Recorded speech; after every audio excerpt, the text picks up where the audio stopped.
Sure, I'll start. Oh, hello. My name's Connor Rusumano. I'm the co-founder and CEO of OpenBCI, which is a company dedicated to open source innovation of human-computer interface tech.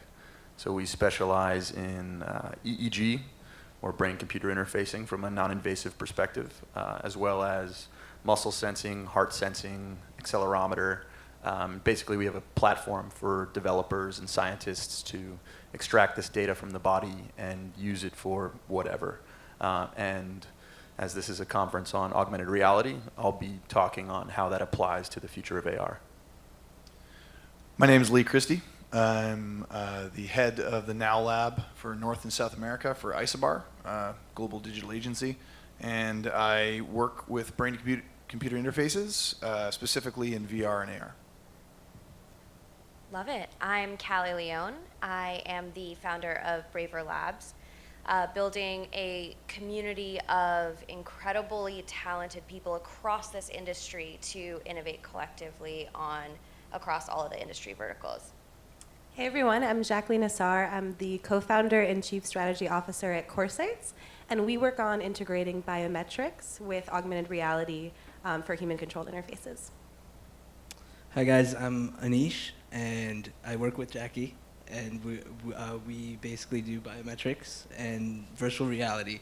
And my background is in computer science and game design, so I do a lot with psychology and understanding how people actually react to interacting with a computer. So first major question, tell me what we have right over here. Sure, so this is the Ultra Cortex. It is a 3D printed EEG headset. And on the back there's a little case that encases the OpenBCI board, otherwise known as the Cyton board. But basically what you have here is what I would argue is the most cost-effective EEG research tool on the market. So you can 3D print the majority of this to save some money if you've got a 3D printer. But for those of you familiar with Arduino, which is an electronics prototyping platform, this is effectively a biosensing prototyping platform. So it's all open source. You can modify the firmware. It's actually running on the Arduino bootloader. So you can effectively alter the code, but the main purpose is to just kind of be able to look at this electrical ocean inside of us and to extract that data and try and timestamp it, analyze it, and assess it in the context of different types of entertainment, whether that's AR, VR, different types of stimuli. So I think it becomes really relevant when we think about the future of trying to understand the way that humans are responding to content in augmented and virtual reality. All right, so I want to start really, really up high in the sky level. What are you most excited about the future with brain-controlled interfaces? So I would like kind of jump back at you, and I think brain control. A lot of people think of it, or when they think about brain-computer interfacing, the first thing they think about is like mind controlled this or brain controlled that. But I'm actually not excited as much about control as I am about the implications of technology like this to kind of establish the symbiosis between technology and the human or the individual. And so it's really not practical to use technology like this to try and click buttons or move a cursor around a screen. And we may get there with technology being developed by Colonel and Elon Musk. They're basically just trying to fast track putting electrodes into the head, which that's a long conversation that we could get into, but it's going to be a short panel. I'm really excited about the implications of non-invasive brain-machine interfacing, and I think that what it has the capability to do is to essentially enable like a closed-loop BCI, where basically some type of AI agent could be existing side by side with you, like the little Jiminy Cricket on your shoulder, that could be understanding your emotional reactions to stimuli, but also kind of your general mental state over time. And this closed-loop system will also have forms of stimulation or neuromodulation, whether it be electrical, visual, audio, you name it. There are a number of ways to actually modulate brain activity, but we will be able to essentially learn what our brain looks like in our environment and actually bias it towards mental states that we desire and away from undesired mental states. And I think that that's the real commercial application for non-invasive brain-machine interfacing, and obviously very relevant in the context of augmented reality. Jackie, you want to add something to that? Yeah, absolutely. I agree. I think what's so fascinating about augmented reality is that the promise of it is that it's going to be something that is going to change our world and really connect us as humans better to our environment in ways that will help us increase our entertainment, help us better connect with other people. But then people see, this headset and they get really turned off. When you talk to an average consumer, like Anish and I were actually on the street earlier showing people the HoloLens, just random people walking by. And they thought that the application was so cool, but the headset really turns them off. So what I think is so excited about human-controlled interface is the fact that when the headset goes away, it's just about the application, just about what you're actually wanting to do with it. And I think that that's really going to move the industry forward. I have a really weird take on this whole thing. For me, brain-to-computer interfaces are essentially a solution to what's called the control problem. Or sometimes people call it the alignment problem. And this is where we want to make sure that artificial intelligence and their intentions, if you can call them that, are well aligned with that of our own. And it's a lot easier to do that if you solve the output bandwidth problem. So right now we have pretty decent input bandwidth. We can absorb materials with our eyes and ears fairly quickly. But outgoing, we basically, as Elon Musk said famously, we flap our meat sticks on a black screen, and that's just ludicrous, right? I mean, in the future, people will look back and be like, "What the hell?" So, in my mind, when I'm communicating to you and you in the audience, and by the way, thank you, people in the audience, for being here till the very end. You're troopers. Well done. But just think about how weird this is, right? Like when I'm speaking to you right now, you're absorbing material from me much faster than you would be if I was flapping my meat sticks on a screen. And part of that is because of body language, right? Intonation, tone, language, right? Context. There's all this stuff that's making it so we can communicate much quicker. So in my mind, one of the greatest advents of BCI is that if you can do it in a non-invasive way, let's try to capture that information, increase that bandwidth, join up with AI, increase the alignment, and then hopefully we can do all of this in virtual and augmented reality. And I just want to add to that. So coming from a technology background, I'm very nerdy and obsessed with data. And so what I'm actually most interested in is having all this data to be able to analyze how people actually react to applications we create. So as creators, we have a very difficult time understanding how effective our tools are in conveying our message.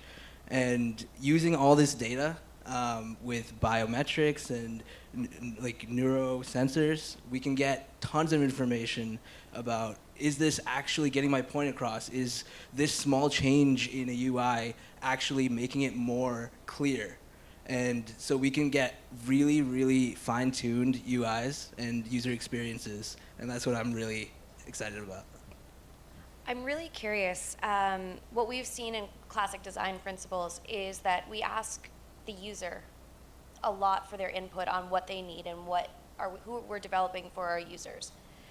How much do you take that into account with BCI as you're developing what the future of this will be? Whether that is testing things out, are you taking feedback retroactively and then applying it forward?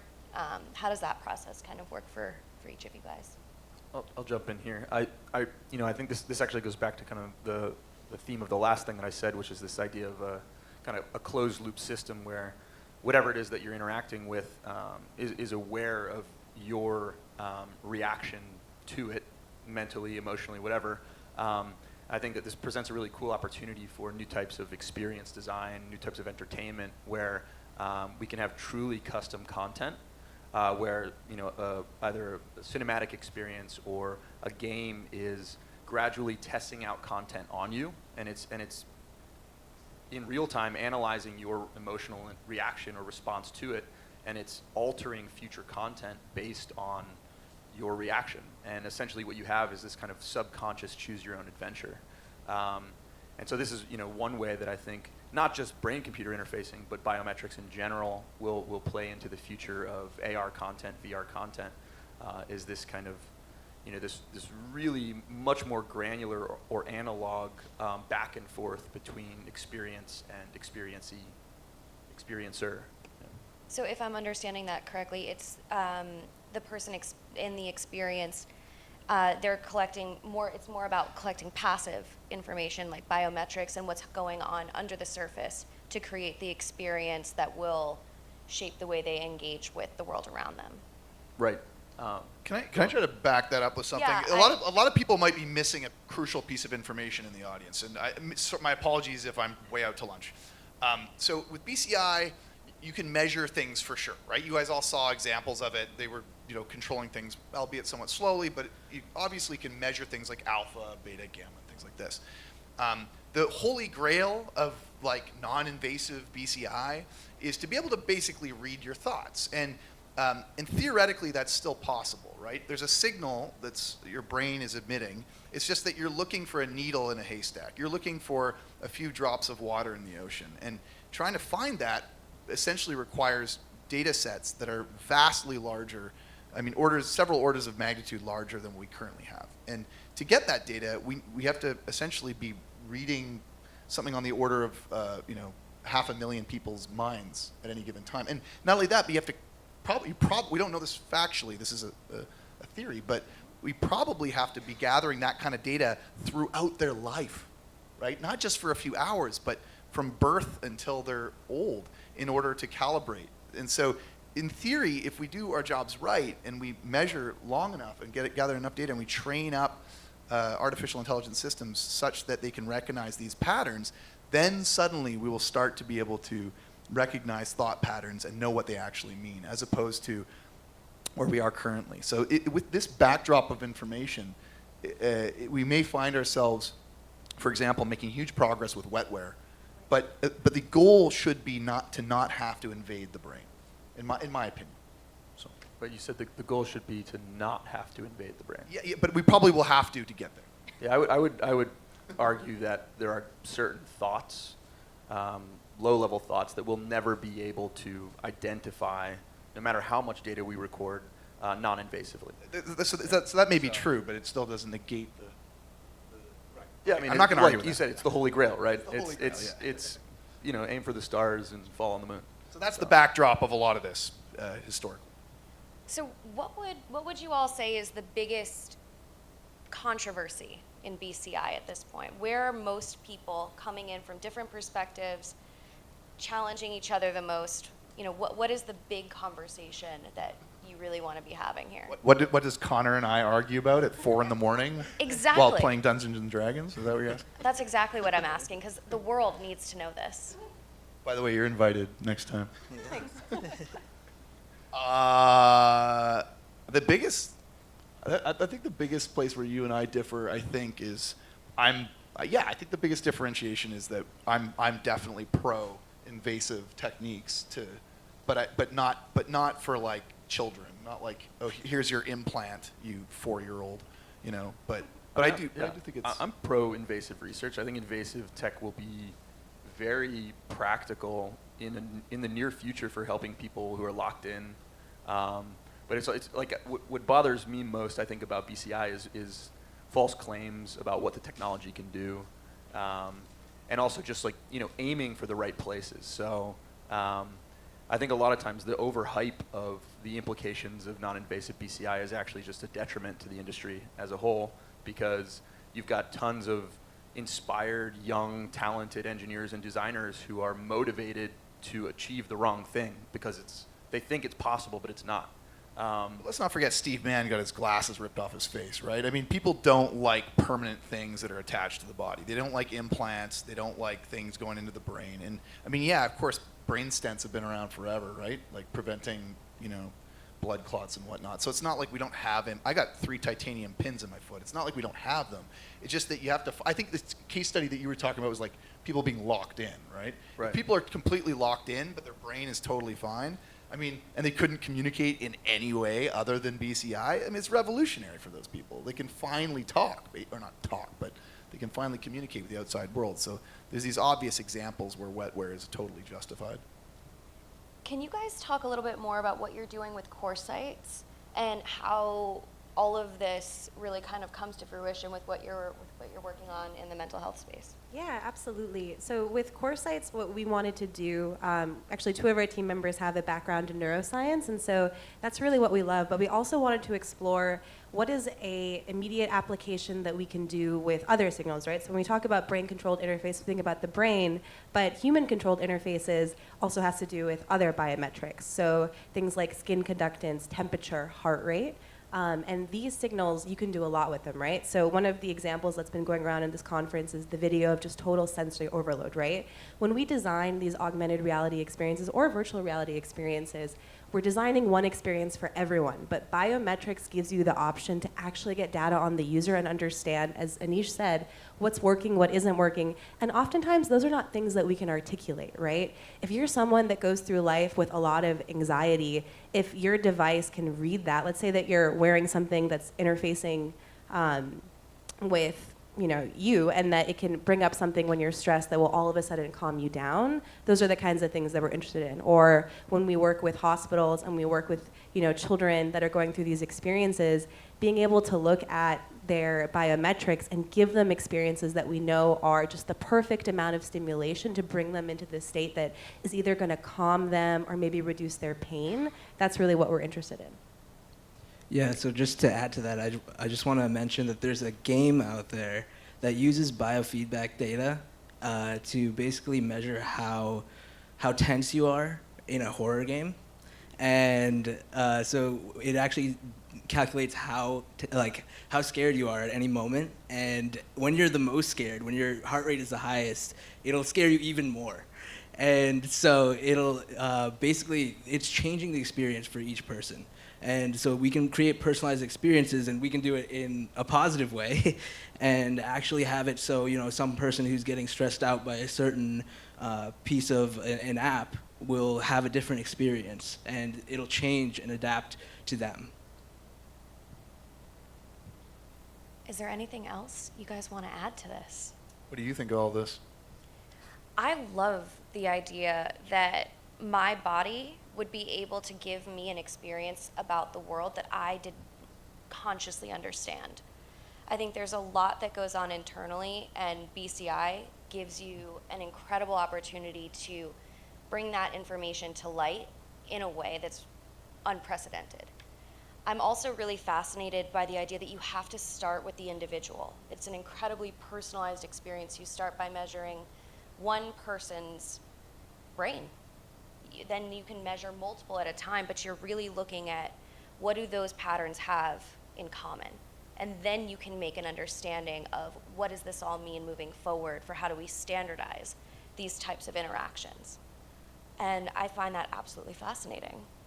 I kind of like that it's not overhyped. It's like, it's one of the few fertile holy grails of technology that has not yet been completely adulterated by the mainstream technological press. Like, Give it 1 year. Yeah, why do you think that is? Is it because it's because it's hard. It's really hard, and there's this progress is really steady. It's not like there's like a big revolutionary thing that came along and just like blew everyone away. It's been very incremental progress, and honestly, cost, like just getting the cost down and just getting way more people wearing these units, and like that, Open BCI was hugely important for that because academics across the world suddenly had access. I love that. So John just gave us the wave. Yeah, we're getting the Yeah, right? We're getting the cane here. closing statements. We've got one more panel. Closing statements. We've been hogging the mic. You guys go. Yeah, I just want to say that basically brain-computer interface is super important in everything we do. We want to achieve a state where computers become humans. So it's no longer brain-computer interface, it's brain interface. We want to create another brain, another human, and really we want to make interaction as natural as possible. So, yeah. Yeah, I definitely agree with that. And I think when it comes to this technology too, I'm really interested in any application that can help bring our inner state into an outer state, right? Because some of us are really great communicators, but what I think is really exciting about this technology plus AR is that you'd be able to look at every single person and see what mood they're in, what they're going through. And so I think that social AR, as it pertains to biometrics and human-controlled interface, is also really interesting, and I hope that that technology is going to move forward soon. Thank you, guys.